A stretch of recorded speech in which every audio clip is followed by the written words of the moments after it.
Asan na ang hustisya? Ibang tao ang magdurusa sa loob ng bilangguan upang ang nagawang kasalanan, pera ang kailangan. Para mapawalang bisa ang batas, pera ang kailangan. Marami talaga mga bagay ang hindi patas.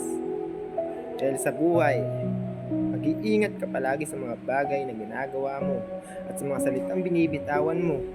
Kaya, talo ng mayayaman ang mga taong halos gumapang mabuhay lang dahil pera ang kapangyarihan para makatakas sa batas at sa nagawang kasalanan.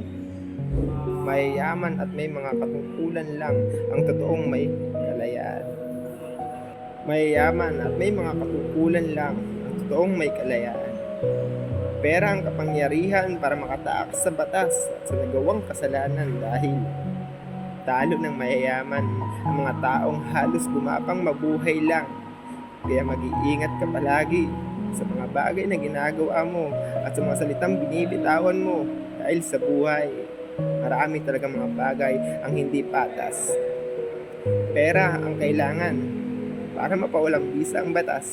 Pera ang kailangan upang ang nagawang kasalanan. Ibang tao ang magdurusa sa loob ng bilangguan. Asan na ang hustisya?